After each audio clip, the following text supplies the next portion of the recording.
Julie Roussel here. Hey, welcome, and thanks for joining in on this wacky Wednesday, where you never know what the topic's going to be. So hey, I'm glad you could make it, whether you're popping in live or catching on the replay. As always, if you hear something that you find helpful, please leave me a reaction, ask questions, or comment your thoughts anytime in the thread. Share the video with anyone you think it might help, and PM me if you have questions or want to hear more. I'm always happy to share the things that I'm learning, and I hope that they help you.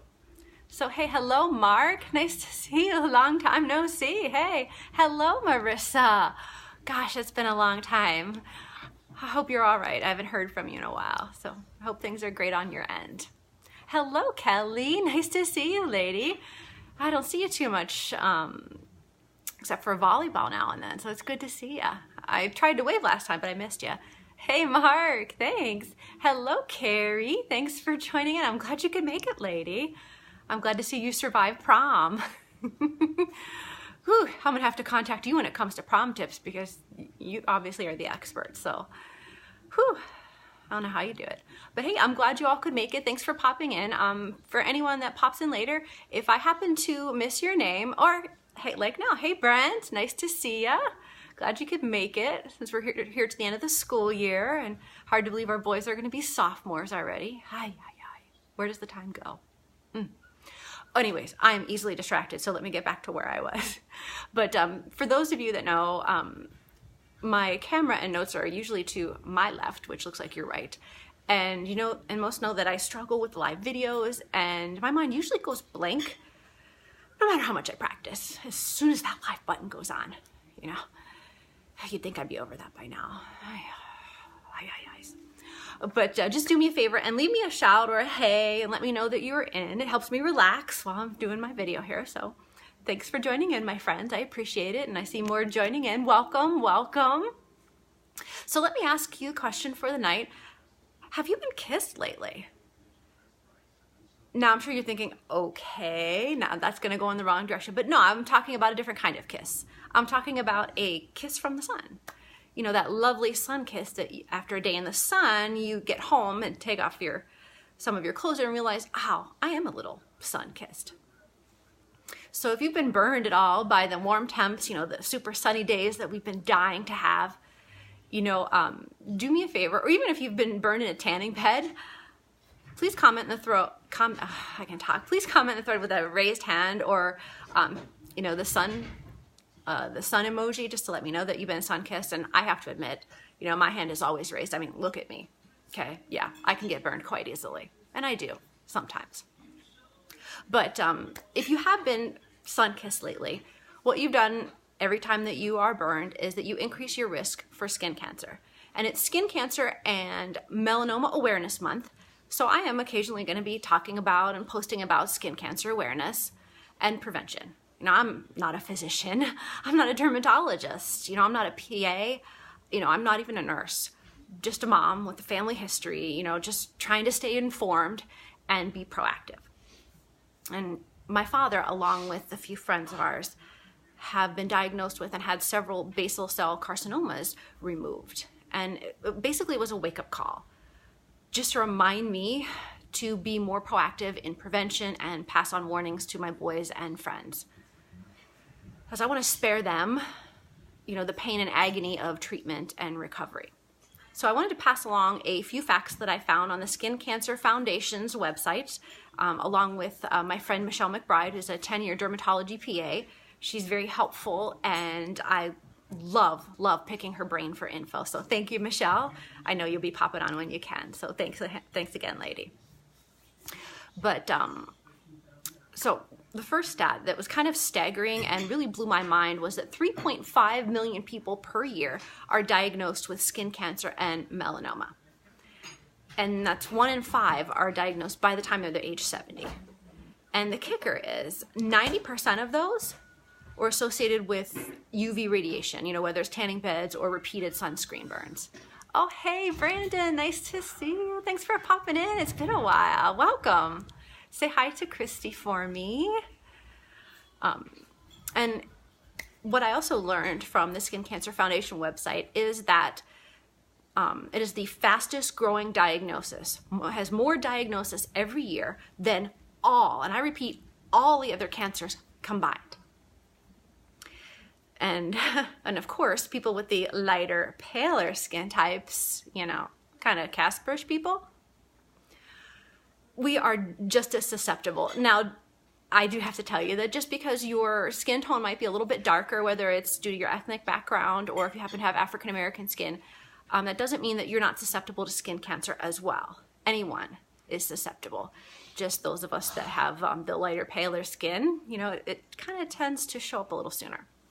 And also, another fact from the Skin Cancer Foundation, that skin cancer is the fastest growing between the ages of 20 to 35. Wow, scary thought. So what causes it? Well, basically, UV radiation, whether you're burned from the sun's rays, you know, tanning beds, and you don't wear sunscreen very often. And the Skin Cancer Foundation also recommended a few ways that you could prevent and diagnose and identify any possibles to have checked out by a physician. So what they recommended is not the ABCs, you know, like you think of ABCs of skincare. It's the ABCDEs of skin identification. And they did present a guide, and I will include that in the comments links when I'm finished, so that you'll be able to take a look at it for yourself and identify what looks suspicious and what doesn't. And now I will say that if you do have one or more of these, it doesn't necessarily mean that you do have something that would be considered skin cancer. It just means that you need to be careful, you need to watch, and you need to make certain that you have it checked out by a professional. Oh, hello, Diana. I saw some more joining in. Welcome. Thanks for popping in. I'm glad you could make it, lady. Okay, and like I was saying about skin cancer screenings, most of them are free with your benefits package, so it is worthwhile and it's part of your benefits, so you might as well pop in and have someone check you out. So, all right, now in prevention, I'm going to show you some different types. For me, I had some areas that I wanted to have checked out, so I'm going to show you a few while I'm talking about the A, B, C, D, and E. So what I'm going to do right here is take off that little bit of makeup that I wear. I really don't wear very much, so my skin's kind of shiny here. Sorry about that. Woo! Okay, as you can see, I don't think you can see real well, but okay. Hello, Jen. Hey, lady. Nice to see you, Wisconsinite. Hey, say hi to the girls for me. They're getting so big. Okay, anyways, like I said, easily distracted. But, all right, now that I have my makeup off, I can talk about and show you some of the things that were mentioned on the Skin Cancer Foundation's guide, just for you to take a look at. Now, first one is A, for the letter A, asymmetry. What you want to do is take a look at it, and I have one right here that I usually show. It's just a little freckle. I know, isn't it cute? But you want to draw a line through it for asymmetry, and if you can fold it symmetrically, yes. Okay, that's the first thing to look at. Now I do have one right here. It's really hard to see with the light. I have a small little one right there, although it's been fading pretty fast thanks to some of the products that I've been using to reverse that damage. It's not asymmetrical. Okay, hit one, the other one.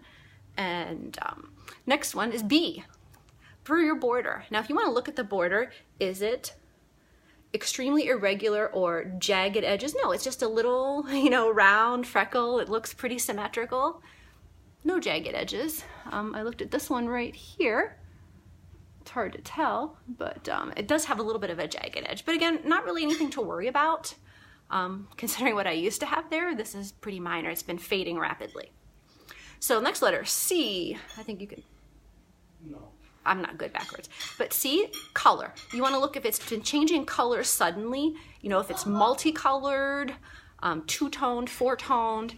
For both of these, freckle here, nope. For this one, nope, same color. You know, nothing has changed, it's just lightened up. Next letter, D, the diameter. Excuse me for 1 second. There we go. Okay, I forgot my handy-dandy pencil. But for diameter, 6 millimeters or larger. So you want to look at the size. If you look at the size right here, which is about the size of your pinky. So if you take your pinky, it's not really that large. Or even the diameter right around the eraser of the pencil. Can you tell this is Nicholas's? But if you look at the size on it, and compare, not even quite that size. And if I look here, just on the one mark that I have, and please excuse my chickenpox scar that's fading, right here, it's not even that size either. So diameter is a great thing. And last letter, E, evolving. Now the question is it changing? You know, is it developing into something else? Is it getting darker? Are the colors changing? You know, does it look different?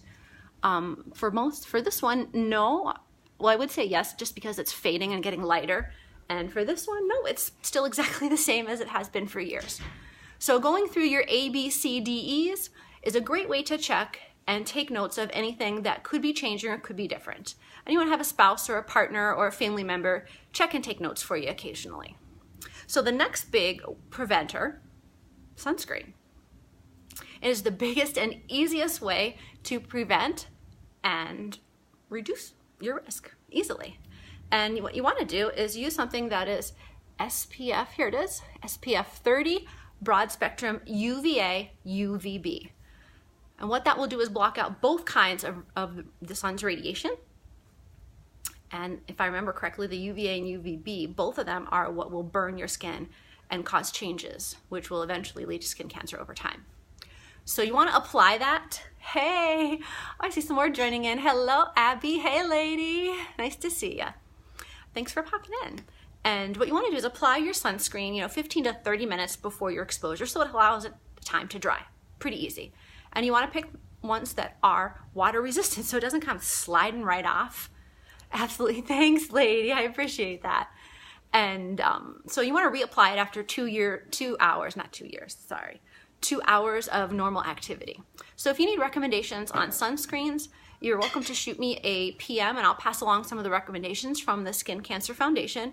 And I'll also try and post the link in the comment thread when I've completed the video. Third thing you need, protective gear. The most common, sunglasses. Hey, I like reflective blue, can you tell? But sunglasses, a hat, wide brimmed, or even protective clothing, anything that reflects the sun's rays are always needed. Now, I wasn't aware that you needed to wear sunglasses. Ooh, there we go, hair. And hey, the hubby photo bombs now and then. But like I was saying, there's one thing I did not know about why your sunglasses are so important. Well, apparently your retinas can also be burned by the sun and can have drastic effects thanks to too much sun exposure. So throw on the shades while you're outside. Protect your vision. Okay, and fourth tip. Avoid sun exposure between the hours of 10 and 4, which are the sun's highest intensity levels.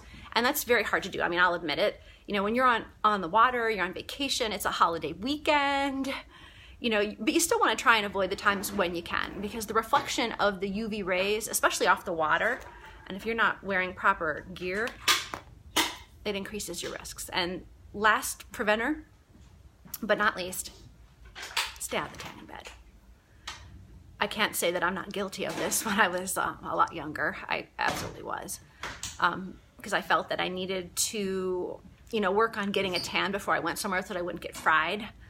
But, I'm trying to avoid that now because I don't feel that it's going to be something that would help me out. But in a tanning bed, you get the highest dose of UV radiation, and it does cause premature aging and wrinkling. And I don't know about you, but I don't want to look like that wrinkled, crocodile hide bag. I really don't. And there's tons of options nowadays. You could try a sunless tanner, or a spray tan. There's tons of ways that you can get a tan without having to sit outside and bake your skin in the sun so that you look like a piece of bacon. So if you happen to need recommendations on any of that, well, you're welcome to PM me anytime. And so I just wanted to share just a few basic info and some tips, some stats, and some prevention methods just to assist you in reducing your risk of skin cancer.